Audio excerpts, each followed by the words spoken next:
ದಿಢೀರಂತೆ ಬಿರಿಯಾನಿ ಮಾಡಬೇಕಾ? ಟೇಸ್ಟಿಯಾಗೂ ಇರಬೇಕು, ಬೇಗನೂ ಆಗಬೇಕು.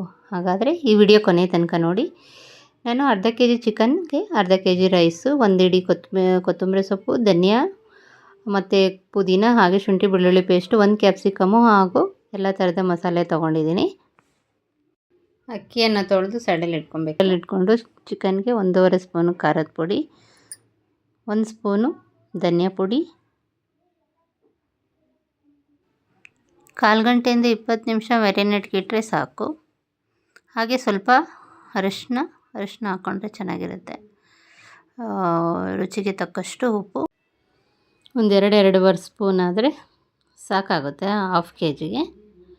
ಸೊ ನಾನು 2.5 ಸ್ಪೂನ್ ಹಾಕ್ಕೊಂಡಿದ್ದೀನಿ. ಹಾಗೆ ಎಲ್ಲ ಥರದ್ದು ಮಸಾಲೆಯನ್ನು ಹಾಕ್ಕೊಬೇಕು. ಹಾಗೆಯೇ ಸ್ವಲ್ಪ ಚಿಕನ್ ಮಸಾಲ ಪೌಡ್ರನ್ನು ಹಾಕ್ಕೊಂಡ್ರೆ ಚೆನ್ನಾಗಿರುತ್ತೆ, ರುಚಿಯಾಗಿರುತ್ತೆ. ಸೊ ಹಾಕ್ಕೊಂಡಿದ್ದೀನಿ. ಮತ್ತು ಕಸ್ತೂರಿ ಮೇಥಿ ಅಂತ ಏನು ಕರಿತೀವಿ ಅದನ್ನು ಹಾಕ್ಕೊಂಡ್ರೆ ಸ್ವಲ್ಪ ಹೆಚ್ಚಿಗೆ ಹಾಕ್ಕೊಂಡ್ರೂ ಚೆನ್ನಾಗಿರುತ್ತೆ. ಶುಂಠಿ ಬೆಳ್ಳುಳ್ಳಿ ಪೇಸ್ಟ್ ಹಾಕ್ಕೋಬೇಕು. ಸ್ವಲ್ಪ ಪುದೀನ, ಸ್ವಲ್ಪ ಧನಿಯಾ ಸೊಪ್ಪು ಅಂದರೆ ಕೊತ್ತಂಬರಿ ಸೊಪ್ಪು ಹಾಕ್ಕೊಂಡು ಸ್ವಲ್ಪ ಪೆಪ್ಪರ್ನ ಹಾಕ್ಕೊಂಡ್ರೆ ಚೆನ್ನಾಗಿರುತ್ತೆ.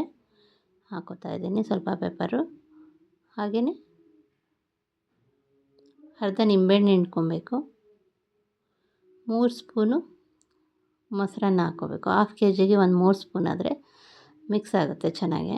ಸೊ 3 ಸ್ಪೂನ್ ಹಾಕ್ಕೊಂಡು ಕೈಯಲ್ಲಿ ಚೆನ್ನಾಗಿ ಮಿಕ್ಸ್ ಮಾಡಿ ಸೈಡಲ್ಲಿ ಇಟ್ಕೊಂಡು ಬೇರೆ ಈರುಳ್ಳಿ ಎಲ್ಲ ಬ್ರೌನ್ ಮಾಡಿಕೊಂಡು ಬೇರೆ ಎಲ್ಲ ರೆಡಿ ಮಾಡ್ಕೊಳ್ಳೋಷ್ಟರೊಳಗೆ ಸರಿ ಹೋಗುತ್ತೆ. ನಾನು ಸ್ವಲ್ಪ ಜಾಸ್ತಿ ರೋಸ್ಟ್ ಆಗಿದೆ, ನೀವು ಇಷ್ಟೊಂದು ರೋಸ್ಟ್ ಮಾಡ್ಕೊಬೇಡಿ. ನಾನು 5 ಲೀಟ್ರ್ ಕುಕ್ಕರ್ನ ತೊಗೊಂಡು ಅದಕ್ಕೆ ಒಂದು 3 ಟೇಬಲ್ ಸ್ಪೂನು ಆಯಿಲ್ ಹಾಕ್ಕೊಂಡಿದ್ದೀನಿ.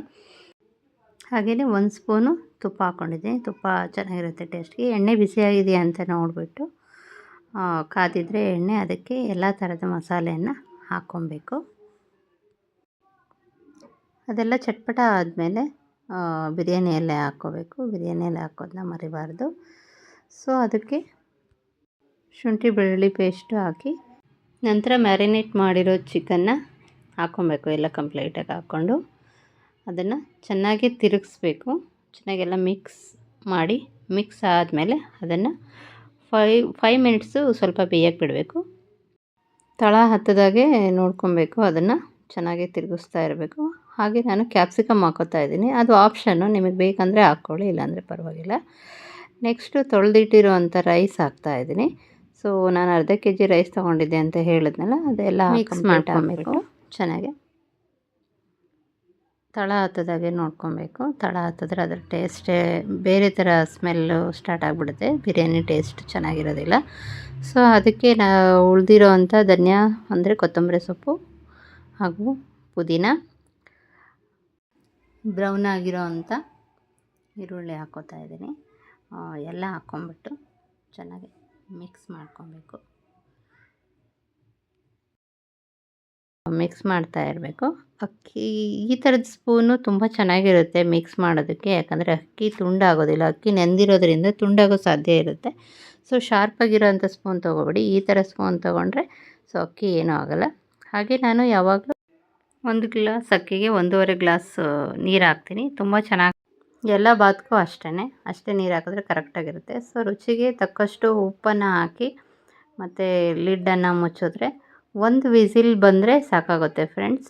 ಜಾಸ್ತಿ 2 ವಿಸಿಲ್ ಬರೋದು ಬೇಡ, ನುಣ್ಣಗಾಗ್ಬಿಡುತ್ತೆ. ಸೊ 1 ವಿಸಿಲ್ ಆದರೆ ಸಾಕಾಗುತ್ತೆ. ನಾನು 1 ವಿಸಿಲ ಕೂಗಿಸಿ ಗಾಳಿ ಹೋಗಿದೆಯಾ ಅಂತ ಚೆಕ್ ಮಾಡ್ತಾ ಇದ್ದೀನಿ. ಸೊ ಗಾಳಿ ಇನ್ನೂ ಹೋಗಿಲ್ಲ ಅಂತ ಅಂದರೆ ಅದು ಲಿಡ್ಡು ಓಪನ್ ಆಗೋದಿಲ್ಲ. ಸೊ ಗಾಳಿ ಎಲ್ಲ ತೆಗೆದುಬಿಟ್ಟು ಲಿಡ್ಡು ಓಪನ್ ಮಾಡ್ತಾ ಇದ್ದೀನಿ. ತುಂಬ ಚೆನ್ನಾಗಿ ಬಂದಿದೆ, ಒಳ್ಳೆ ಸ್ಮೆಲ್ ಬಂದಿದೆ, ತುಂಬ ಟೇಸ್ಟ್ ಇದೆ ಅಂತ ಅನಿಸ್ತಾ ಇದೆ ನೋಡೋಕ್ಕೆ. ಒಳ್ಳೆ ಕಲರ್ ಇದೆ. ಸೊ ಚೆನ್ನಾಗಿ ಮಿಕ್ಸ್ ಮಾಡಿಬಿಟ್ಟು ಬ್ಯಾಟಿಂಗ್ ಆಡೋದೇ ನಮ್ಮ ಮಕ್ಕಳಂತೂ ತುಂಬ ವೆಯ್ಟ್ ಮಾಡ್ತಾ ಇದ್ದಾರೆ. ಸೊ ನಾನು ಅವ್ರಿಗೆ ಈಗ ಸರ್ವ್ ಮಾಡ್ತೀನಿ, ಹಾಕ್ಕೊಡ್ತೀನಿ. ನೀವು ಒಂದ್ಸರಿ ಟ್ರೈ ಮಾಡಿ, ತುಂಬ ಚೆನ್ನಾಗಿ ಬರುತ್ತೆ. ನಿಮ್ಮ ಅನಿಸಿಕೆಗಳನ್ನು ಕಮೆಂಟ್ ಮಾಡಿ, ಹಾಗೆ ನನಗೆ ಸಬ್ಸ್ಕ್ರೈಬ್ ಮಾಡಿ ಸಪೋರ್ಟ್ ಮಾಡಿ ಅಂತ ಕೇಳ್ತಾ ಇದ್ದೀನಿ. ಬಟ್ ಟ್ರೈ ಮಾಡೋದಂತೂ ಮರಿಬೇಡಿ. Thank you.